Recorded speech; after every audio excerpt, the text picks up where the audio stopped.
Yesterday I made a post on Instagram saying I was going to try something for the first time. So I'll play that post that I made for you real quick. I'm going to call you. I said this year I want to connect with you all on a deeper level, and this is the first time that I'm doing this. And the way it's going to work is I want you to leave a comment down below and let me know why you want to talk to me. I'm going to choose someone from the comments and send them a DM. You can ask me anything you want. We're going to set up a 10-minute phone call. It could be about fitness, nutrition, life, college, YouTube, whatever it is that you want to ask. Just make sure you have your question ready. If you don't respond to the DM, I'm going to have to move on to the next person. But the one thing that I ask is that you're comfortable on camera because the video is going to be posted to YouTube. So I'm going to record our conversation, post it on YouTube, and that's the way it's going to work. Again, this is my first time doing it, so we're going to see how it goes. But feel free to go ahead and post down below and let me know why you want to talk to me, and make sure you're checking your DMs. All right, so we're going to give my man a call.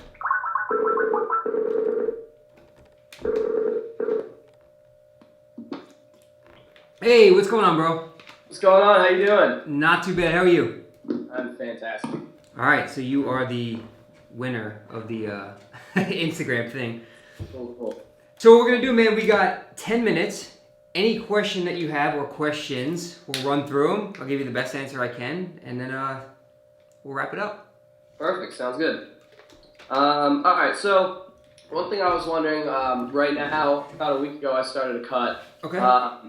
And I was wondering, realistically, how much strength I should expect to lose if I'm cutting slowly, like 1 to 2 pounds a week. It's going to happen. It definitely is down the road. But I've done this before, and I know a lot of people who have gone through a cut. And if you do it slow enough, there's no reason why you can't maintain as much strength as possible. Sometimes, in the beginning stages of a cut, you'll actually gain strength because your intensity levels should not drop even though you're cutting.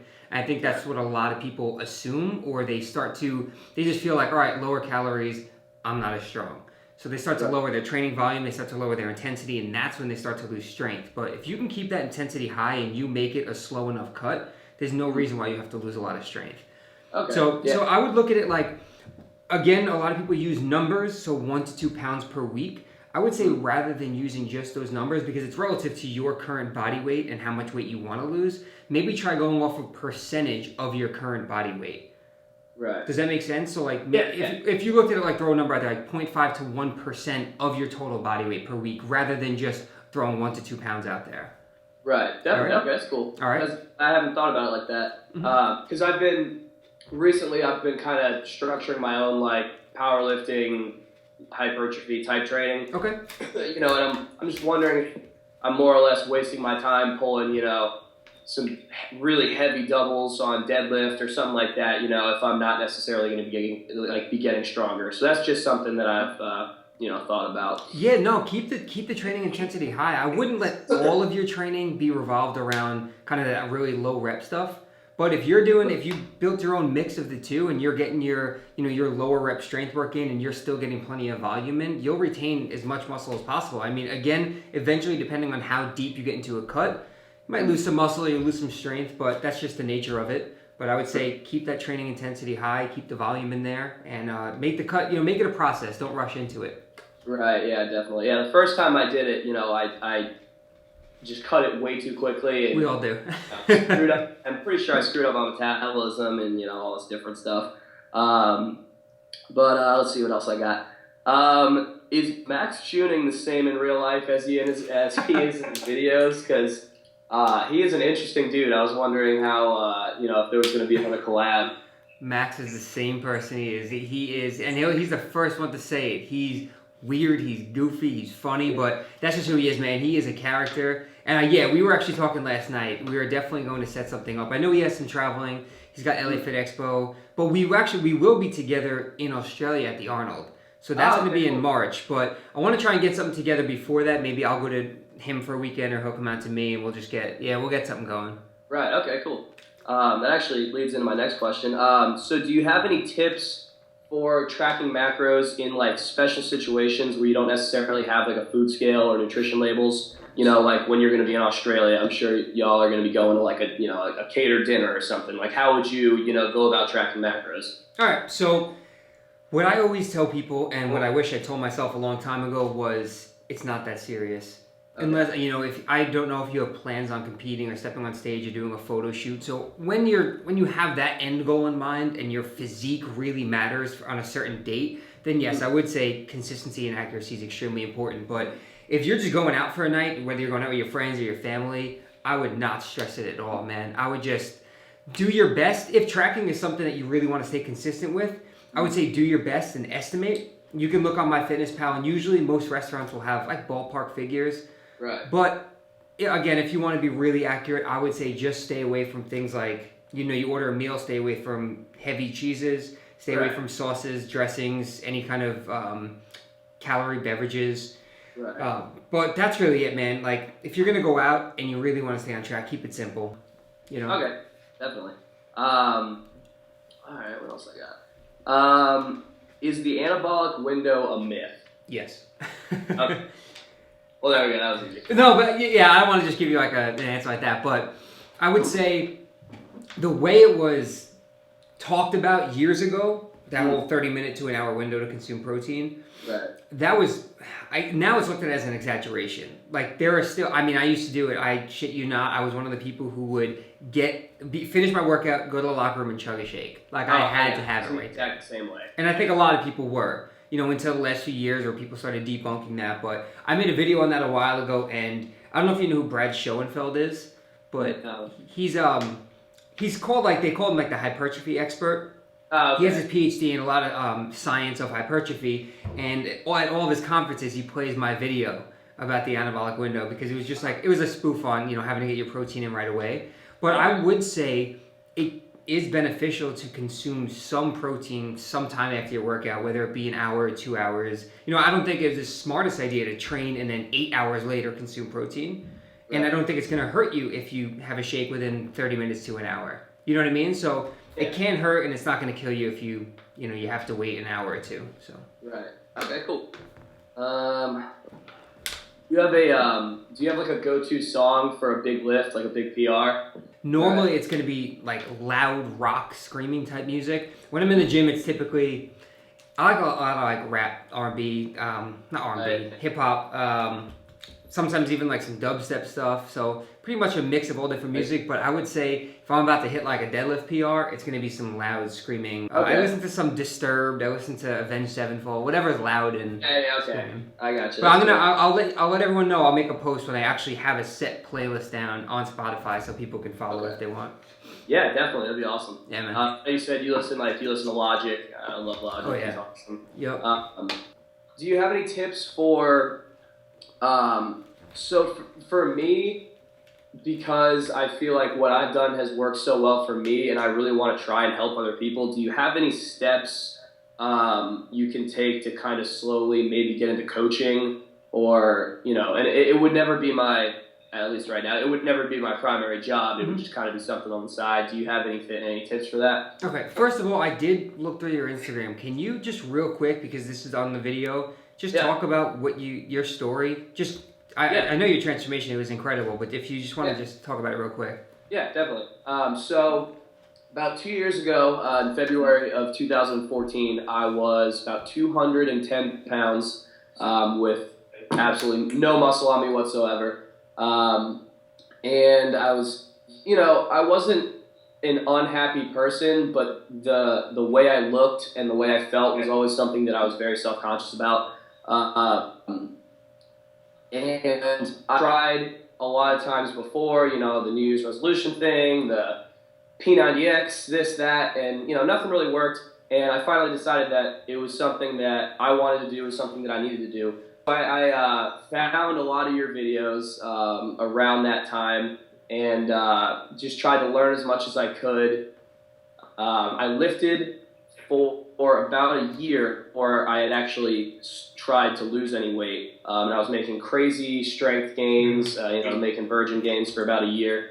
And, felt really good. And then just decided that it was, I wanted to lose weight, to get lean. And I lost about 50 pounds in a span of 3 to 4 months probably. So definitely a little quick, but to me it was just I was so tired of where I was that I didn't really, I didn't have the patience to do it slowly. But along with losing weight that quickly, I definitely went through some of the body dysmorphia, the binge eating, cyclical binge eating. So just, a lot of different stuff that comes along with it. I've had to learn to deal with. But yeah.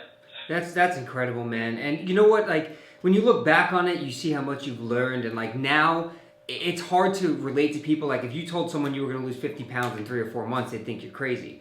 But when you're at that stage years ago and you just don't know and you're just so unhappy and you want to lose that weight, that's just kind of what people do. And I did the same thing myself. And then I dealt with the whole orthorexia thing and I was obsessed with making sure I was clean eating and all that. But that's it's the evolution of it. You learn over time. You self-educate, you see where you came from, you look back and you say, all right, I didn't do things right. Now I learned and now I can move forward. And and to touch on what your point what you just asked about the whole coaching thing or helping other people is because you've experienced it now and you know what it feels like or you've been through this before.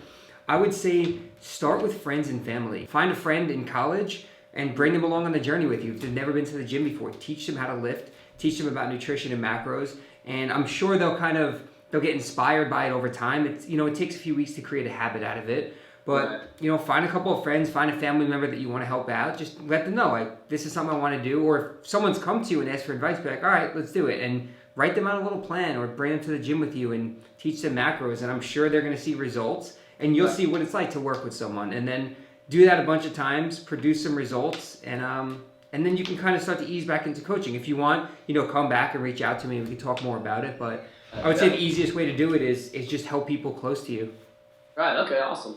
And definitely, another quick question I was wondering, sure. Did you have anybody like in your life that kind of inspired you to make the jump and to start getting fit, or was it just completely on your own? Most of it was on my own. I mean, I have 2 older brothers and we were all, I guess, competitive, so I looked up to them. But I think a lot of it just had to do with I was so damn unhappy with who I was and how I felt and being insecure and going to the pool or the beach with a t-shirt on. It sucks, man. No one wants to, right? You don't want to live life like that. And like especially during your late teens, that's kind of when you're developing, you're turning into a man. Well, some people do. Some people just stay immature their life.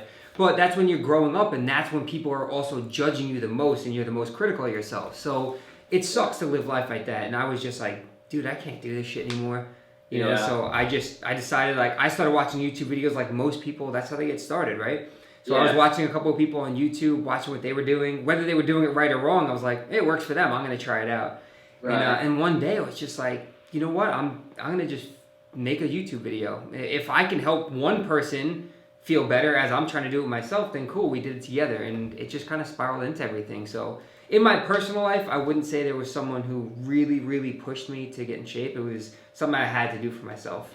Right, I gotcha. Actually, I'm trying to find this. My dad, I'm originally from Connecticut, so I'm, but when we moved here about 10 years... 10 minutes is up.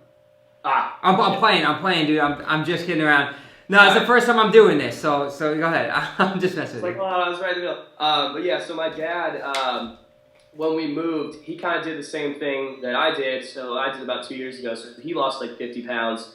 Damn, that's awesome. And this was second or third. But yeah, so that's why I was wondering if there's anyone that kind of inspired you, because definitely being around the environment is definitely important. Who you surround yourself with, I feel like, is super important. Of course, man, dude, that's awesome. Props to your dad, man. Yeah, that's so cool. Yeah, it's amazing. My father got into it as well, lost over 100 pounds, and it's just like. Video was nuts. Like you said, it is the people who you surround yourself with, and unfortunately, a lot of us don't have the luxury of having those people in our inner circle, I guess you could say. We don't like for me, a lot of my close friends, training's not something that they enjoy. Fitness isn't their lifestyle. They don't really care about it too much. So that's why I love social media. Right. I've got look what we're doing right now, man. I've never met you before. I've never talked to you, but you're sharing a story, and it's about connecting with people. The power of Instagram, Snapchat, Twitter, Facebook, YouTube. It gives us all a place to like-minded people. You surround yourself with all these people, and it's just it's awesome. It would be weird to imagine what it would be like without all this. Right. So. That's crazy. But I think that's pretty much it. Okay. I really appreciate this. This was super cool. Yeah, man. Well, thank you for the comment. I mean, you said you've been watching the video since 2014, so I really appreciate the support over the years. Yeah, definitely. That's awesome, man.